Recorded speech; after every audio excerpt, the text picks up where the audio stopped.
Selamat pagi dan salam sejahtera pelajar-pelajar cikgu sekalian. Semua apa khabar hari ni? Sehat? Mak bapak semua sehat dekat rumah? Okey, kalau sehat? Okey, mantap. Okey, hari ni cikgu nak berkongsi dengan pelajar lah. Cikgu ada satu cerita nak diceritakan dengan pelajar-pelajar. Nak dengar semua tak? Nak? Okey, kalau korang tak nak pun cikgu nak cerita juga lah. Okey, dengar baik-baik ya. Sebab nanti cikgu ada tanya pendapat pelajar tentang cerita dia nanti. Okey, cerita dia macam ni. Dekat satu hari dekat satu farmasi, ada seorang penjaga kaunter dekat farmasi. Dan dekat farmasi itu tak ada orang langsung dalam kedai itu, dalam farmasi itu. Lepas tu ada seorang lelaki tua masuk dalam farmasi itu. Lepas tu lelaki itu jalan-jalan-jalan. Lepas tu lelaki itu tadi dia curi ubat dekat situ. Lepas tu yang penjaga kaunter tadi dia nampak dekat laptop dia melalui CCTV, dia nampak lelaki itu mencuri. Lepas tu penjaga kaunter tu tadi terus lock pintu farmasi. Lepas tu dia pun tangkap orang tua tu tadi, pakcik tu tadi. Lepas tu dia soal pakcik itu. Dia tanya kenapa pakcik tu mencuri ubat dekat situ. Lepas tu pakcik itu pun menjawab. Lepas tu tahu tak apa alasan dia? Apa yang pakcik itu jawab kenapa dia mencuri? Okey, pakcik itu cakap dia terdesak sebab isteri dia sangat sakit tenat dekat rumah. Dan pakcik itu tak ada duit nak beli ubat ataupun hantar isteri dia ke hospital. Sebab tu dia mencuri ubat. Okey, dekat sini cikgu nak tanya, kalau pelajar sebagai penjaga kaunter pada masa itu, kalau pelajar berada dalam situasi pada masa itu, apa yang pelajar-pelajar akan buat? Adakah pelajar-pelajar akan telefon polis supaya pakcik tadi kena tangkap? Ataupun adakah pelajar akan lepaskan pakcik itu, bagi je ubat dekat dia sebab kesiankan dia, ataupun rasa prihatin dengan masalah dia? Ataupun pelajar-pelajar mungkin akan call pemilik farmasi itu bagi tahu ada berlaku kes kecurian pada masa itu. Okey, kalau dekat sini pelajar-pelajar akan buat apa? Tutup. Macam-macam jawapan. Mantap. Okey, semua jawapan cikgu boleh terima. Tak ada yang salah. Okey, berdasarkan apa yang cikgu cerita tadi, apa yang korang jawab cikgu tadi, tahu tak apa yang kita akan belajar hari ni?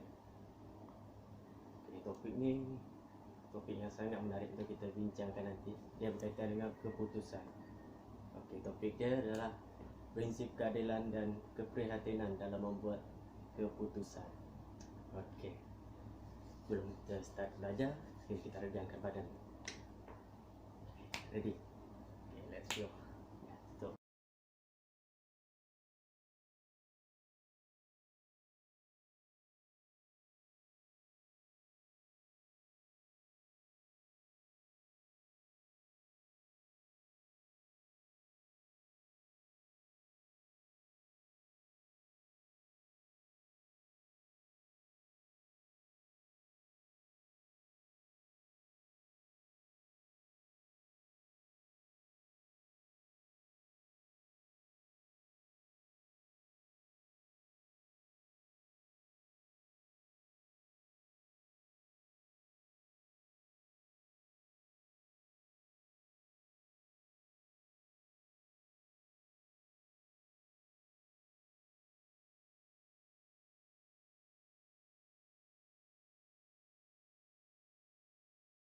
Okey semua, jadi tadi cikgu dah terangkan tentang pembayang tajuk kita pada hari ini.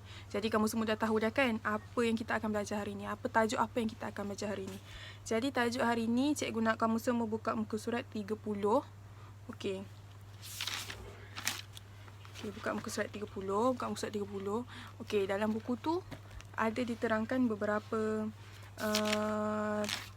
subtopik ya. Okey, hari ni cikgu akan sentuh yang pertamanya tentang contoh prinsip keadilan.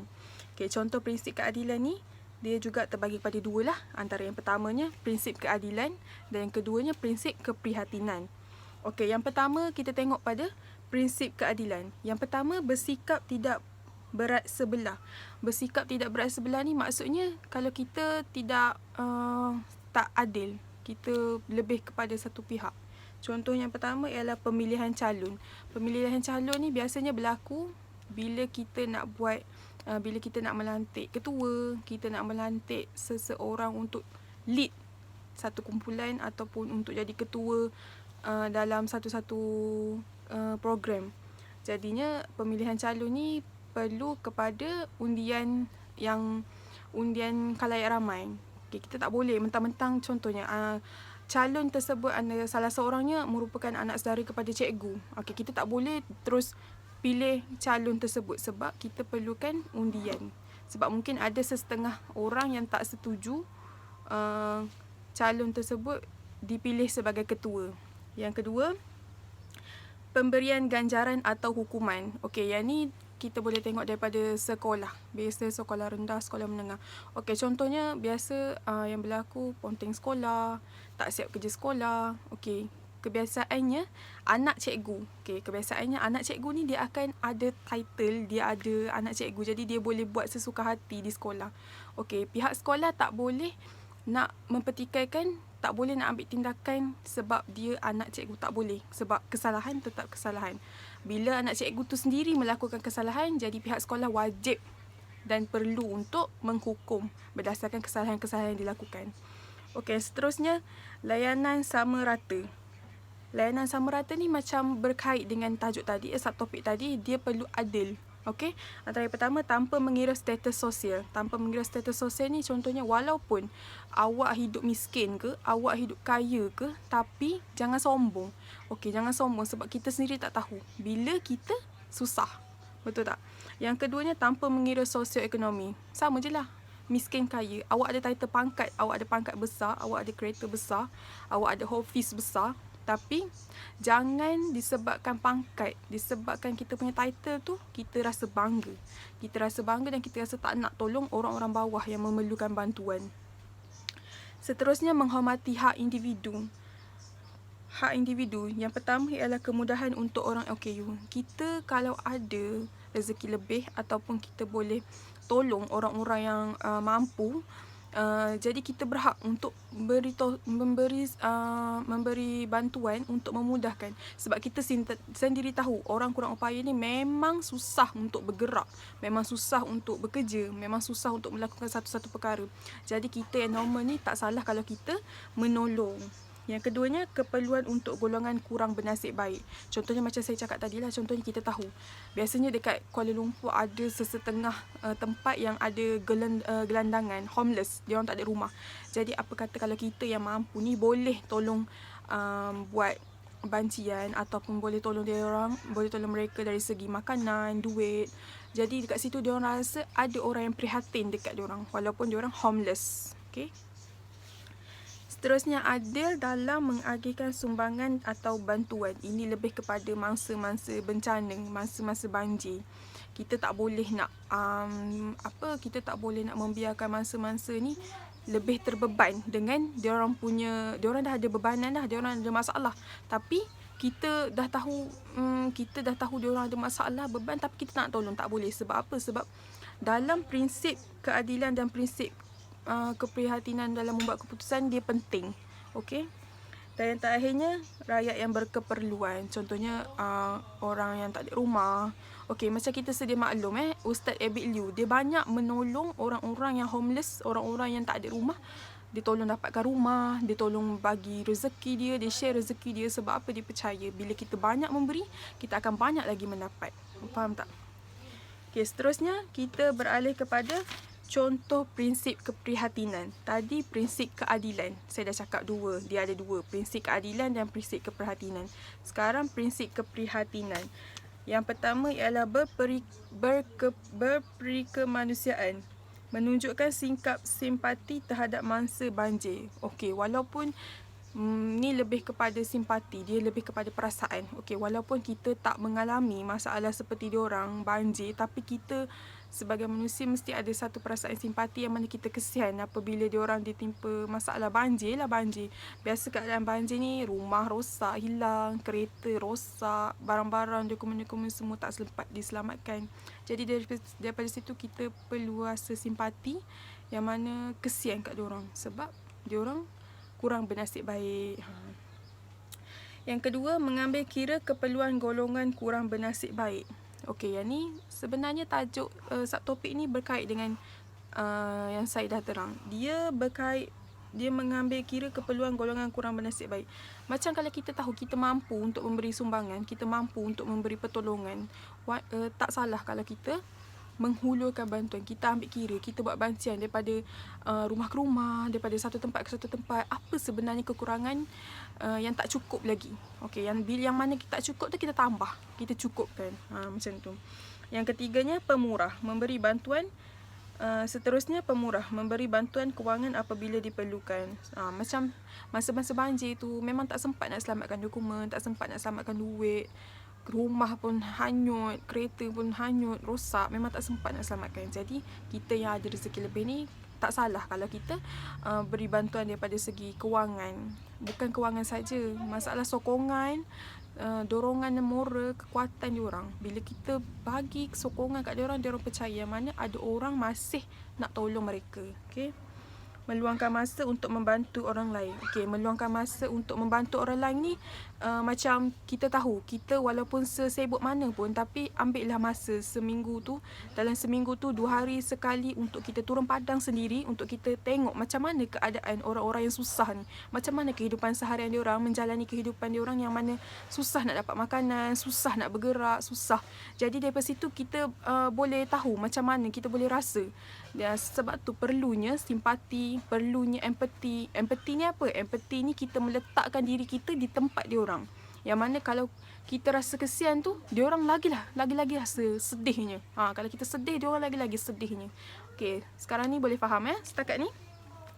Dan poin yang seterusnya ialah menunjukkan perasaan kasih sayang. Okey, bila kita menunjukkan perasaan simpati, empati, itu dah menunjukkan kita ni seorang yang berkasih sayang. Sebab apa? Okey, contohnya kalau kita sendiri tengok dalam keluarga kita pun ada masalah, ada kekurangan, kita sendiri akan rasa nak tolong. Okey, sebab apa? Sebab kita nak ringankan beban dia. Daripada situ pun kita dah dikira berkasih sayang. Menyayangi dan menghargai flora dan fauna. Contohnya, kita tahu sekarang negara kita dah membangun dengan majunya, betul tak? Okey, jadi daripada situ kita kena sedar yang mana bila dalam flora dan fauna ni kita akan rasa jangan rosakkan, jangan musnahkan, jangan hapuskan flora dan fauna, sebab itu adalah sumber alam semula jadi yang satu-satunya kita ada. Okay, jadi tak boleh sesuka hati kita nak hapuskan, hancurkan, tak boleh. Okay. Seterusnya ialah menyayangi sesama insan. Yang ni sangat-sangat perlulah sebab kita manusia ni memang perlu ada sifat berkasih sayang. Sebab haiwan sendiri pun ada sifat berkasih sayang, lagilah manusia yang Allah ciptakan akal, yang Allah ciptakan perasaan, yang Allah ciptakan fikiran yang boleh beza mana baik mana buruk. Okay. Kita tolong orang susah, kita tidak akan menjadi miskin, malah kita akan terus berasa kita senang, kehidupan kita akan berasa tenang je, kita akan rasa nyaman je, sebab kita tak tahu antara mangsa-mangsa yang kita tolong tu mungkin ada yang mendoakan kita, mungkin ada yang tak henti-henti, tak putus-putus doa untuk kita. Jadi kita tak tahu doa-doa yang tersirat macam tu kadang-kadang makbul. Okay, Allah makbul. Okey, seterusnya kepentingan membuat keputusan juga terbagi pada dua, iaitu yang pertamanya prinsip keadilan dan prinsip keprihatinan. Okey, prinsip keadilan contoh yang pertama ialah tidak menjejaskan kepentingan orang lain. Okey, ini berkait rapat pula dengan yang bersikap sama rata, bersikap tidak bersebelah dalam pemilihan calon. Okey, kita perlukan semaksimum yang mungkin, seramai yang mungkin untuk mengundi calon. Sebab apa? Sebab kita boleh mengelakkan kepentingan-kepentingan lain. Contohnya kita boleh mengelakkan salah faham, kita boleh mengelakkan pergaduhan. Sebab apa? Sebab undian yang dilakukan disetujui oleh orang ramai. Okey, mereka sendiri memberi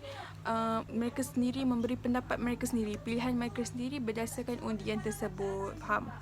Okey, yang kedua, mengelakkan perselisihan faham. Okey, yang ni pun sama juga. Sebab kalau kita melakukan satu-satu program, satu-satu aktiviti secara sama rata, secara adil, secara automatik, tidak akan ada perselisihan faham dalam kumpulan tersebut, dalam aktiviti tersebut. Sebab apa? Sebab memang tidak akan ada yang dengki, memang tidak akan ada yang iri hati, sebab kita memberikan sama rata sahaja. Kalau si A dapat hadiah tu, si B pun kena dapat hadiah tu. Kalau si A dapat pujian yang bagus, si B pun kena dapat pujian yang bagus. Sebab hati manusia ni berbeza-beza. Kadang luaran okey, dalaman terasa. Okey. Yang ketiga ialah membela nasib golongan tertindas. Ini sangat penting sebab kita sendiri tahu dekat Malaysia ni rakyat Malaysia ni ada lagi golongan-golongan yang tertindas. Okey, antaranya yang tak ada rumah tu, tak ada elektrik, duduk dekat kawasan-kawasan sampah, duduk dekat kawasan-kawasan hutan, kawasan ceruk. Jadi bila kita tahu, kita perlu untuk mengambil inisiatif lain untuk membantu mereka. Okey. Daripada prinsip keprihatinan pula, yang pertama, mengelakkan diri daripada menjadi mangsa keadaan. Yang ini penting. Contohnya kalau kita terlibat dalam kes bully di sekolah ke, kita perlu ada sifat untuk pertahankan diri. Sebab sampai bila kita jadi mangsa. Okey, contohnya kita mangsa bully, kita perlu melaporkan kepada ibu bapa, pihak sekolah yang mana kita dibuli di sekolah, sebab supaya pembuli-pembuli kita tu akan diambil hukuman yang sepatutnya, yang mana mereka boleh insaf dan takkan ulangi untuk kepada pelajar-pelajar lain. Seterusnya, menjamin keharmonian dan kesejahteraan serta keamanan. Okey, bila kita sendiri ada perasaan kasih sayang, ada perasaan berperi kemanusiaan, ada perasaan pemurah, secara automatiknya masyarakat memang akan rasa senang, memang akan rasa disayangi, dihormati, disanjungi. Kita akan rasa selesa, tenang menolong mereka. Sebab apa? Kita tahu mereka memang sangat-sangat memerlukan bantuan, dan bantuan daripada kita tu memang mereka hargailah. Okey. Semua lapisan masyarakat mendapat keprihatinan yang sewajarnya. Ni daripada golongan-golongan yang tertindas lah. Mereka perlu dibantu, mereka perlu ditolong, sebab mereka juga menginginkan kehidupan walaupun tak mewah, tapi mereka menginginkan keselesaan walaupun sikit, tapi cukup untuk mereka bahagia satu keluarga. Ibarat macam tu. Jadi rakyat Malaysia yang mana kita ni rasa mereka ni perlu dibantu, kita patut bantu, sebab kita sendiri tak tahu nasib kita macam mana. Betul tak? Okey. Sekarang ni habis sudah subtopik yang cikgu nak ajar, yang cikgu dah terang. Okey, lepas ni kita akan ada satu lagi aktiviti. Okey, aktiviti ni kita akan main selepas ni. Alright, so okay. Okey kelas, jadinya sekarang cikgu ada nak buat satu permainan aktiviti. Yang mana permainan aktiviti ni cikgu nak menguji balik kefahaman kamu semua yang mana cikgu dah terangkan tadi. Cikgu dah ajar pasal contoh, cikgu dah ajar pasal kepentingan, prinsip. Okey, setiap prinsip keadilan dan prinsip keprihatinan. Jadi cikgu nak uji ada tak daripada kamu yang tak faham lagi dengan kita buat satu aktiviti. Aktiviti ni dia beri nama passing box. Okey, passing box. Yang mana aktiviti ni dia melibatkan semua pelajar. Cikgu akan bagi satu box. Okey, box tu cikgu akan pass kepada pelajar pertama, dan apabila lagu dimainkan, box tu akan terus berjalan sehingga lagu berhenti. Bila lagu berhenti, pelajar terakhir yang memegang box tu akan disoal oleh cikgu. Alright. So, tanpa melengahkan masa, kita akan mulakanlah aktiviti ni. Alright. So, semua boleh ambil tempat masing-masing. Okey, kelas kita pun dah hampir tamat. Dekat sini cikgu nak bagi kesimpulan. Seperti mana yang kita belajar tadi, bahawa dalam teori perkembangan moral tadi, kita ada 3 peringkat utama, iaitu pra-konvensional, konvensional dan post-konvensional. Okay, kalau kita membuat keputusan, kita kenalah menggabungkan formula tadi, iaitu prinsip keadilan dan prinsip keprihatinan dalam membuat sesuatu keputusan. Okay. Jadi dekat sini lepas kita belajar ni, cikgu harap pelajar-pelajar akan mengaplikasikan apa yang telah kita belajar tadi, iaitu sebelum membuat keputusan kita kenalah berfikir dulu tentang keadilan dan keprihatinan. Okey, kelas kita dah tamat. Buat pun nak cakap banyak lagi. Okey, bye bye.